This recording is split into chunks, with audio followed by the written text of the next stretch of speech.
특보라고요? 특보라기보다는 이제 단독 보도, 네, 단독 보도인데요. 네. 이제 그 월요 신문입니다. 월요 신문의 김혜선 기자가 단독 보도를 했는데요. 예. 정말 조금 전이에요. 네, 오후 4시 36분에 올라왔으니까 1시간 전입니다. 그런데 이제 그 중앙선거 여론조사 심의위원회가 있습니다. 그래서 대선 관련해서 또는 선거 관련해서 여론조사를 하게 되면은요, 여기에 다 그 자료를 올리고 그 공개를 해야 됩니다. 그래야 조사 방식이라든지 응답률, 조사 항목 등등에 대해서 다 알 수 있고요. 이런 걸 토대로 해서 오해하지 않고 조사 결과를 이제 이해할 수 있도록 하는 그런 장치인데요. 그런데 이 중앙선거 여론조사 심의위원회에서 이번에 그 KBS 등 이제 여러 그 조사 기관에서 의뢰해서 여론조사가 있었고요. 예. 또한 또 문재인 후보, 또 안철수 후보의 어떤 지지율에 있어서 약간의 변화가 있는 조사 결과가 나왔지 않습니까? 이러한 그 최근의 조사에 대해서 이상함이 있다, 이상한 점이 있다라고 해서 해당 여론조사를 실시한 업체에게 데이터, 즉 정보를 요청한 상태다라고 통화를 했다. 월요신문의 김혜선 기자와 중앙선거 여론조사 심의위원회의 그 관계자가 이러한 내용의 통화를 했다. 라는 단독 보도를 했습니다. 아직까지 이 단독 보도 후에 1시간 정도밖에 지나지 않았기 때문에 받아서 보도한 다른 언론사는 많진 않아요. 많지 않은데 만약 사실이라고 한다면은 굉장히 큰 어떤 그 충격파를 줄 수 있는 사안으로 보이고요. 물론 조사했지만 샘플링에 어떤 문제가 없다라고 최종 결론이 나올 수도 있습니다. 그러나 이제 중앙선거 여론조사 심의위원회가 자체적으로 보기에도 뭔가 조사 방식에 이상이 있다라고 감지했을 정도라고 한다면은 일단은 이상이 있을 가능성도 배제할 수 없겠죠. 예. 근데 제가 조금 더 보강 설명이 좀 필요할 것 같아요. 예. 이 부분은요. 그러니까 선거 여론조사 이종 평론가님은 네. 여론조사 기관에 근무를 하셨었나요? 운영을 하셨나요? 아니면 그냥 근무는 하지 평론가시나요? 않았지만 제가 이제 선거 컨설팅하는 과정에서 여론조사 업체들하고 또 계속 이제 관계를 맺게 되죠. 그리고 예. 여론조사 업체들도 대강 파악은 하고 있습니다. 어떤 업체가 어떻다. 이런까지 대강 좀 파악을 하고 있기 때문에 좀 말씀을 드릴 수 있는 건데, 그러니까 선거 여론조사 지금 심의위원회에서 하는 일이, 예. 그러니까 이거 하는 겁니다. 그러니까 선거 때 아시겠지만 총선 때도 보면 각 지역별로도 지역 신문에도 여론조사 결과가 막 계속 나오는데 나오잖아요. 특정 후보가 유리하게 이렇게 일부러 조작해서 이렇게 발표했다. 이런 게 이제 논란이 되니까 선관위에서 계속 그거 이제 고발 들어오면 조사하고 하는 게 일이에요. 실제로 그런 떴다방들이 존재해서 떴다방 같은 경우에는 아예 선관위가 덮쳐서 완전히 자료를 다 통째로 이렇게 조사를 하거나 그런 예. 경우도 있거든요. 자, 그래서 물론 이번 같은 경우는 이제 좀 지켜보긴 해야 되겠는데, 그런데 오늘 예를 들어서 안철수 후보가 조금 유리하게 나온 그런 여론조사 결과는 지금 여러 군데서 다발적으로 나왔다라고 하는 점을 우리가 좀 눈여겨봐야 된다. 그러니까 이게 하나의 트렌드 흐름으로서 지금 약간 존재하고 있는 것은 분명하다라는 것을 어느 정도 인정을 하고 거기서 약간의 조작이 만약에 실제로 있었다면 그 여론조사 회사는 당장 문 닫아야 되는 거죠. 실제로 문 닫게 됩니다. 그렇게 됩니다. 그래요? 네. 자, 고재열 기자님. 예. 지금 문제는 돌이켜보면은 근 7일 전 4월 3일까지 문재인 대세로는 꺾지도 않았을 뿐만 아니라 2등하고 있었던 안철수 후보와 20% 이상의 차이가 났단 말이에요. 예. 근데 7일 만에 딱 붙거나 혹은 안철수 후보가 앞서는 이런 게 있으니까 사람들이, 그리고 또 이제 그 중에서도 반은 여전히 문재인이 이기고 반은 안철수가 이기고, 야, 이런 게 보니까 국민들이 이제는 깜짝 놀라는 거예요. 일단은 전문용어로 핵감놀.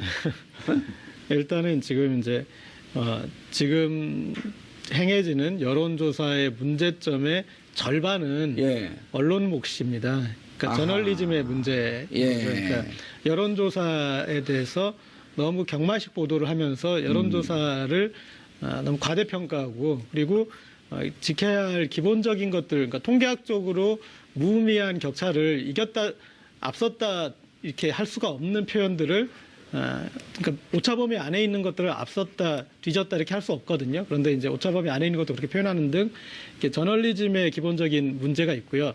그다음에 또 그렇다고 해서 지금 이제 잘못된 여론조사가, 우리가 얘기하는 잘못된 여론조사가 있는데, 그럼 잘된 여론조사가 있느냐? 그런 또 모범 답안이 사실은 없어요.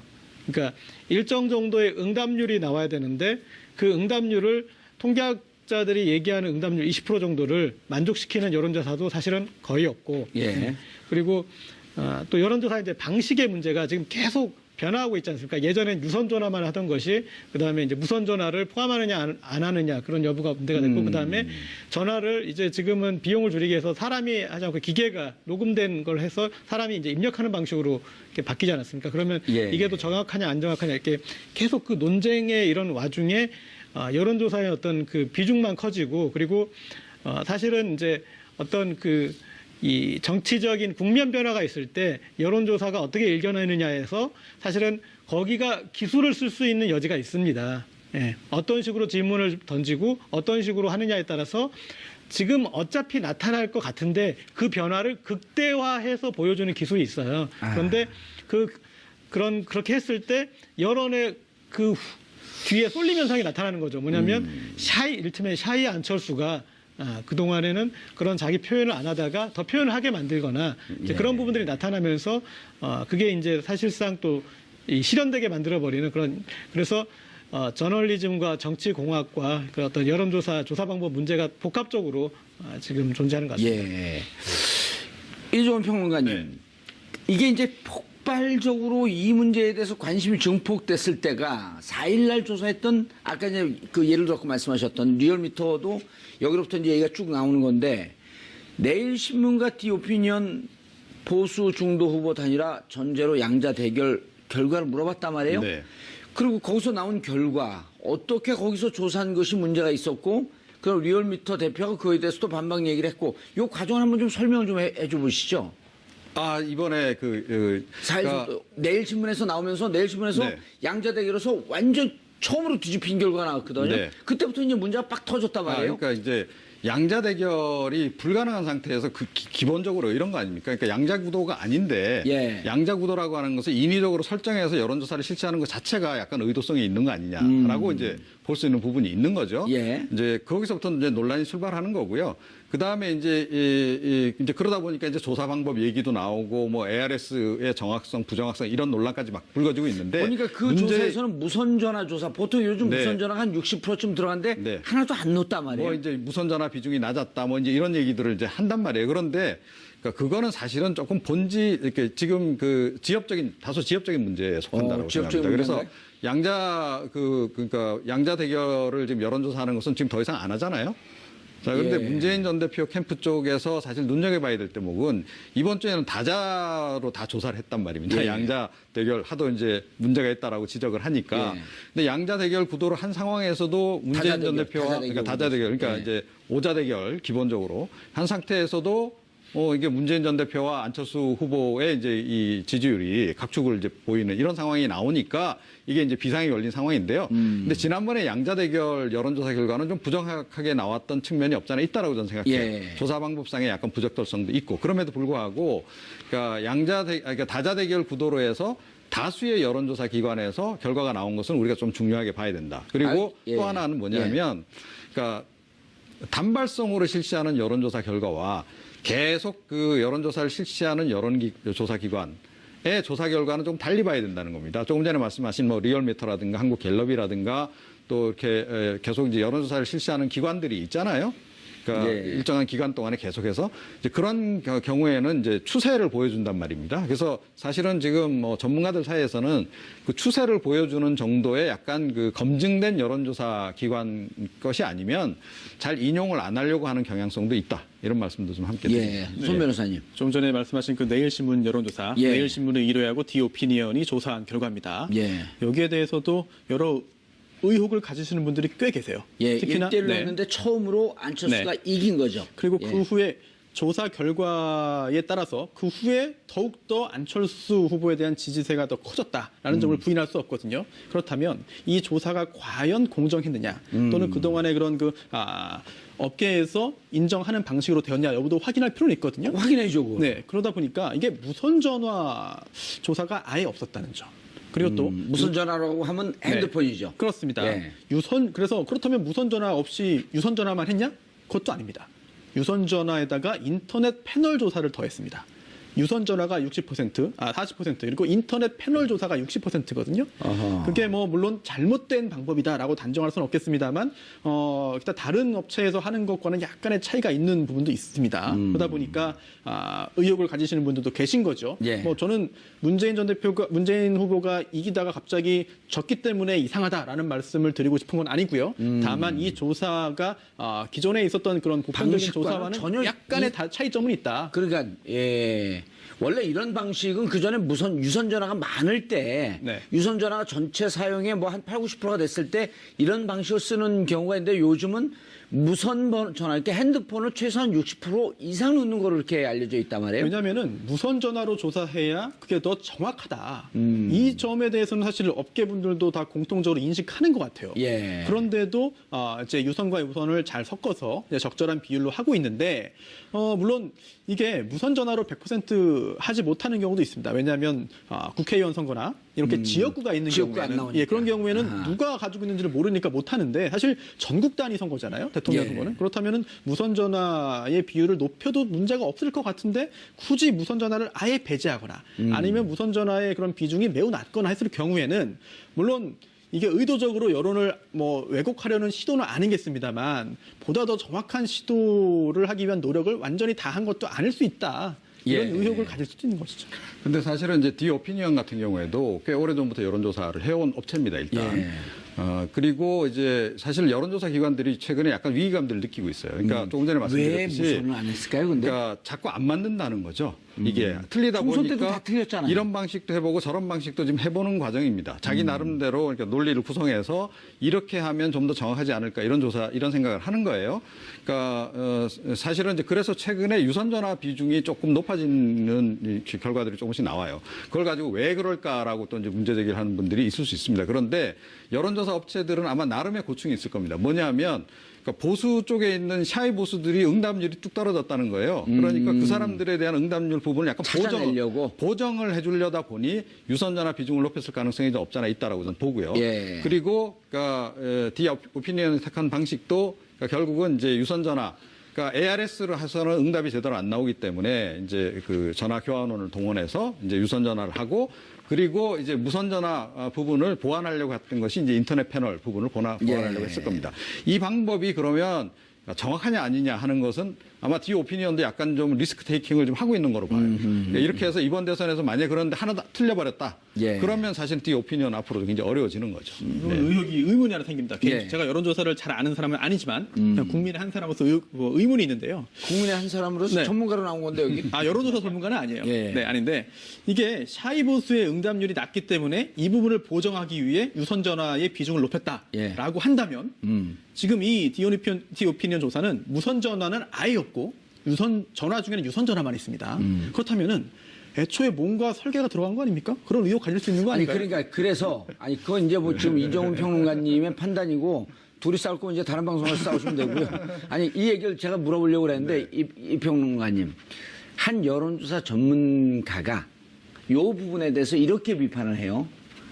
자 이렇게 샤이 보수를 찾아내려고 하는 노력은 인정한다. 그러나 이렇게 조사를 하면 결과가 어떻게 나올 줄 뻔히 알고 들어갔기 때문에 이것은 작전이 들어간 거다라고 하는 비판을 또 제가 그래서 한 그 언론에서 보니까 그런 글을 썼더라고요. 네. 지금 이제 손수호 변호사가 유사한 주장을 한 거거든요.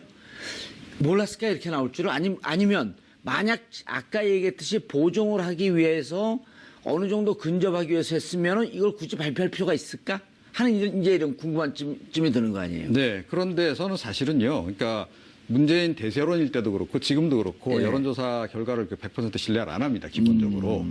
그런 전제에서 제가 지금 말씀을 드리는 거고요. 예. 그리고 이제 여론조사하는 업체들도 제가 조금 전에 말씀드렸듯이 나름의 지금 고민이 굉장히 많아요. 예. 이 사람들은 굉장히 이게 좀 실존적인 위기에 지금 봉착해 있는 겁니다. 이 사람들은. 그 뭐냐면 요즘 빅데이터가 더 정확하다 하니까 여론조사에서도 빅데이터로 좀 넘어가려고 하는 경향이 있거든요. 그렇죠. 빅데이터는 그러면 정확하죠. 예. 그러면 사실은 이 지금 여론조사 업체들 다 거의 다 문 닫지 않으면 안 되는 상황이에요. 그래서 이 사람들이 굉장히 그런 노력을 하고 있는 그런 과정이다라고 하는 것을 제가 말씀을 드리는 거고요. 그리고 아까 말씀드린 대로 떴다방 여론조사 업체하고는 좀 다르게 이 사람들은 그러니까 접근하고 있다라는 것을 우리 함께 봐야 된다 하는 점을 말씀드리는 겁니다. 알겠습니다. 자, 아니 구 기자님, 자 여론조사 결과도 결과지만 이제 중요한 게 아까 언론이 한 반은 역할을 한다 여론조사 할 때. 이 데이터를 봤더니요. 예를 들어서 안철수 후보 지지율이 이제 경선 컨벤션 효과 4월 4일 그리고 뭐 경선 때 많은 분들이 자발적으로 와서 호남에서 대박이 터졌다는 뭐 얘기에서부터 그런데 이제 그 시기에 언론에서 안철수는 띄우고 문재인은 죽인다. 이런 경향이 그 흐름이 맥이 잡혔단 말이에요. 한 50일간 봤더니 조선일보는 사설에서 이건 뭐 객관적 데이터니까 제가 실명을 거명하겠습니다. 77%에 이르는 46건이 문재인과 민주당을 비판했고 동아일보는 35건, 중앙일보는 23건이었단 말이에요. 신문 휴관한 날을 빼면 50일 동안 조중동이 내보낸 문재인과 민주당 비판 사설은 모두 104건으로 하루에 결국 2건씩이었었는데 이쯤 되면 언론에서 객관적인 입장보다도 사설에서 고의적으로 안철수 띄우고 문재인 죽이기에 들어간 거 아니냐라고 하는 비판을 해도 이번에는 분명히 몰아가기가 있었고요. 그러니까 지금 갑자기 문재인 대세론이 안철수 후보와의 양강 구도로 가는 거에는 여러 가지 요소가 미쳤거든요. 그런데 그 중에 어떤 것이 가장 강력한 요소라고는 제가 장담을 못 하겠습니다. 그렇지만 아까 말씀하셨던 그 요소에 이제 말씀하셨던 언론의 몰아가기 보도 한쪽은 계속 비판하면서 또 한쪽은 어떤 여론조사 그렇다고 안철수 후보를 대놓고 지지하거나 안철수 후보가 잘한다 뭐 이런 식으로 보도한 건 아닙니다. 그런데 어떤 이제 안철수 후보가 살아나는 그런 부분들을 이제 조명을 해준 거죠. 그런데 어쨌든 그 부분이 하나 있었고 그 다음에 지금 이제 이 석연찮은 여론조사 아까 근데 그 보정을 할 때 우리가 진보 보수의 보정은 않지 않습니다. 보정을 하는 거는 연령 지역, 성별 여기서 보정을 하는 거지. 그다음에 이제 진보 보수는 아닌데, 근데 하여튼 그 보정의 문제 뭐 그런 게 있을 텐데 그런 것들. 그다음에 사실은 그다음에 또 얘기했던 게 양쪽에 이제 컨벤션 효과. 그런데 이 안철수 후보는 컨벤션 효과를 받고, 그다음에 문재인 후보는 경선 과정의 갈등 때문에 컨벤션 효과를 좀 상대적으로 보지 못한 부분 그런 부분이 또 있었고, 그다음에 이 언급이 안 되고 있는데 사실은. 이번 선거에 있어서 가장 중요한 사건이 발생했습니다. 그 직전에 박근혜 전 대통령이 드디어 구속이 됐어요. 그렇죠. 그러니까 구속이 되면서 사실은 지금 박근혜 정부 심판 선거에 대한 프레임이 희석되고 이 문재인이라는 사람은 내가 마음에 들지 않는다. 문재인은 뭔가 그런 어떤 문재인 심판의 프레임으로 가버리는 급격한 구도 변화 같은 것들이 나타났고 이런 복합적인 요소들이 작용을 해서 사실은 이제 그 문제가 있는 조사였지만 그 단초를 좀 이렇게 부각했던 것이고 그게 약간 뒤에 이제 실제의 이 경향성으로 나타나 버린 거죠. 저는 어떻게 진단 내리냐면 그러니까 여론조사 기관들이 여론을 선도한다고 하는 게 쉽지가 않습니다. 오히려 이제 여론 결과를 이제 반영하는 것이 그게 이제 맞는 거고요. 그러니까 이 일부 언론들이, 그러니까 특히 보수 쪽 언론들이 제가 아까 안철수 이제 보수 언론이 안철수 띄우기를 시도했던 것은 분명해요. 그건 제가 보기에도 명백했습니다. 명백한데. 자, 그렇다 그래서 그러면 그 여론조사까지도 그 여론조사 기관들까지도 그 사람들하고 동조해서 힘을 합쳐서 함께 끌어올리기를 했다? 그건 조금 약간 과잉해서일 가능성이 높다라는 제가 말씀을 드리는 거고요. 그래서 지금 사실은 여론조사 탓을 하면 안 됩니다. 여론조사 기관 탓을 해서도 안 되고. 어찌됐건 지금 그러니까 여론조사 기관이 개입해가지고 약간의 뭐 설문의 조작 뭐 여러 가지 기술적인 조작을 통해서 최대 제가 할 수 있는 범위라고 하는 것은 제가 보기에는 5%포인트 이상을 넘기기 힘들다라고 봐요. 자, 그런 점을 우리가 고려를 해서 일단 그 트렌드를 봐야 되는 것이고 그러니까 여론몰이가 진행됐고 그것이 된 것 맞는데요. 그런데 미디어 오늘에서 또 이런 보도도 나왔어요. 뭐냐면 4월 들어서 진보 언론하고 보수 언론하고 이 문재인 때리기 한 것을 다 비교를 해봤더니 진보 언론이 더 많더라. 진보 언론도 굉장히 많더라. 그거예요. 그러니까 이건 뭐냐면 언론의 속성이 그런 겁니다. 그러니까 진보 보수를 떠나서 그러니까 센세이셔널리즘은 어차피 언론은 추구한다는 거죠. 그런데 자꾸 거리가 나오면 그걸 취재를 안 할 수가 없어요. 그러니까 박근혜 전 대통령도 막판엔 종편 탓을 엄청나게 많이 했거든요. 다 종편 때문에 다 총선에도 지고 막 이래. 그런데 왜 그러냐면 아니 언론은 옥새 들고 튀는데 그거를 갖다 보도 안 할 언론이 어디 있어요. 자, 그런 생리도 어느 정도는 감안을 하면서 전략을 좀 세워야 된다. 예. 그러니까 문재인 전 대표 캠프에서 만약에 전략을 세운다면 저는 그렇게 생각합니다. 알겠습니다. 손 변호사님, 제가 네. 두 가지 여쭙겠는데 네. 아까 이제 보수 언론에서 문재인 죽이고 안철수 띄우기. 네. 자, 예를 들어 우리나라에서 제일 그 많은 부수를 자랑하고 있는 보수 언론도 네. 그들 말에를 100% 믿는다고 할지라도 발행 부수가 100만이 좀 넘어갑니다. 네. 그러나 이제 발행 부수가 100만이 넘어가도 한 기사에 대한 가독수, 네. 예를 들어 100만이 넘어가는 그 기사의 가독수를 따지게 되면 이건 추정입니다만 한 기사를 이렇게 보는 비율이 뭐 한 50만쯤 하면 많이 가는 거 아니겠어요? 뭐 그럴 수 있죠. 예, 100만 부가 150만 부가 130만 부가 가는데 네. 한 기사를 한 50만 명이 봐요. 네. 그쯤 보면은 우리가 지금 여론조사라고 하는 하나의 주제로 40분 동안 토론하는데 네. 이게 이제 인터넷에 돌게 되면은 이거 자체의 다운로드 수나 이걸 보는 비율이 한 50만 부쯤 됩니다. 50만쯤 됩니다. 네. 그럼 이것이 갖고 있는 영향력이 더 크기 때문에 야 보수 언론에서 얘기한 게 그게 뭐가 의미가 있겠냐 하는데 문제는 뭐냐면 지금 21세기 미디어 이 영향력은 그쪽에서 나온 기사를 링크를 걸려서 SNS에서 돌린다라고 하는 문제가 있는 거거든요. 네. 그렇습니다. 그렇게 되면 그 매체에 100만 부, 200만 부 찍는 건 별 문제가 아니고 SNS에서 돌면서 또 가공하면서 이게 도는 건데 가짜 뉴스도 아닙니다. 이렇게 되면 네. 이것이 갖는 위력성.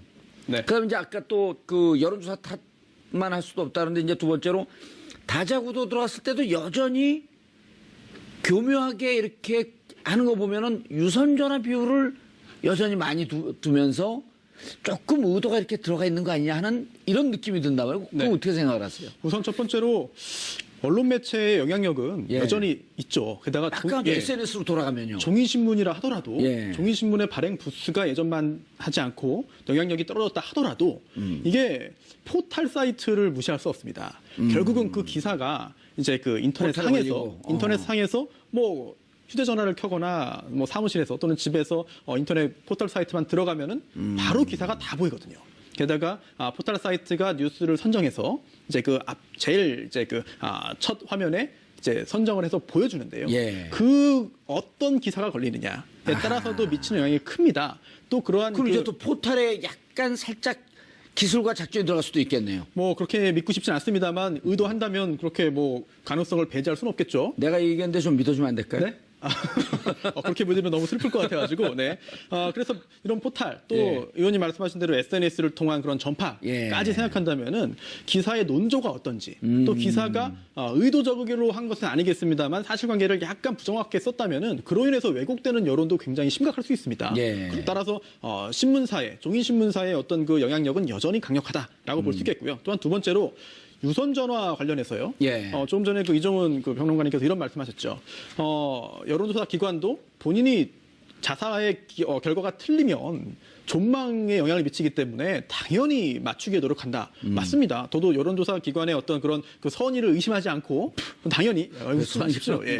선의를 의심하지 않고 당연히 열심히 이제 그 여론을 잘 맞추기 위해서 노력한다고 믿습니다만 예. 하지만 이게 지금 현재 발표된 여론조사, 어떤 예. A라는 여론조사가 맞는지 틀린지를 누가 검증합니까? 그러니까 그게 오늘 주제가 아무도 검증할 수 예. 없고요. 예를 들어서 뭐 이제 여론조사 공표 기간 직전에 했던 여론조사가 있는데 나중에 다른 사람이 당선됐다 하더라도 여론이 어쩔 수 바뀌었습니다. 없는 거죠. 예. 그동안 뭐 민심이 변화했네요라고 한다면은 검증할 수가 없습니다. 따라서 일부 아주 극소수의 이런 그 이른바 떴다방 예. 업체들이 여론 조작에 나설 그런 유인이 생기는 것이거든요. 대다수는 그렇지 않더라도 예. 여론조사의 어떤 그 한계를 알면서 여론조사 결과를 분석하고 인지해야 될 것 같습니다. 알겠습니다. 이정 평론 잠깐 짧게 네. 이 여론조사 기관들 문제점 그냥 계속 봐야 되나요? 아니면 약간 만약에 작전이나 기술이 들어간 거로 인식이 그런 경우는 판단이 되면. 중앙선관위가 가만 안 둡니다. 예, 중앙선관위가 그건 굉장히 엄격하게. 중앙선관위 개변인이세요? 그건 아닌데요. 예. 중앙선관위가 그동안의 여론조사 기관들에 대해서 조사한 그 내용들을 제가 이제 봐서 알기 때문에 총선 때 되면 거의 떴다방 같은 업체들은 어떤 때는 쑥대밭이 되는 경우도 있습니다. 완전 사무실 압수수색하고 이렇게 들어가기 때문에. 뭔가 말은 멋있네요. 실제로 그런 광경을 제가 봤기 때문에 말씀드립니다. 예. 그래서 이게 그렇게 간단하게 넘어갈 문제는 아니다. 그런데 여론조사 기관은 어차피 제가 보기에는 시대에 지금 조금 안 맞기 때문에 좀 서서히 영향력이 줄어들 것이다. 예. 생각합니다. 그리고 예. 좀 자기들끼리 수정하려고 노력하는 과정이다. 그건 전 세계적으로 마찬가지죠. 마찬가지입니다. 알겠습니다. 시민의 방송 TBS TV는 세월호 참사 3주기를 맞아서 오늘부터 4월 16일까지 세월호 다큐멘터리 시리즈를 방송합니다. 평일은 낮 1시와 밤 9시 30분 두 차례, 일요일은 오후 5시부터 방송되니까 시청자 여러분의 많은 시청 부탁드리겠습니다. 우병우 전 수석에 대한 사전 구속영장이 청구됐습니다. 참으로 길고도 긴 싸움이었습니다. 지난해 10월 최순실 박근혜 게이트가 터진 뒤 근 6개월 동안 밀고 당겼던 신랑이 이제 그 끝을 봐야 합니다. 국정농단의 최고 책임자는 박근혜 전 대통령이었지만 그 기획과 흐름을 책임지고 주도했던 우병우.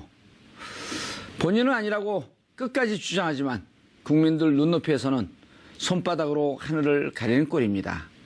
감옥을 가도 수천 번 갔어야 될 것이라고 하는 것들이 시민들의 일반적인 평가입니다.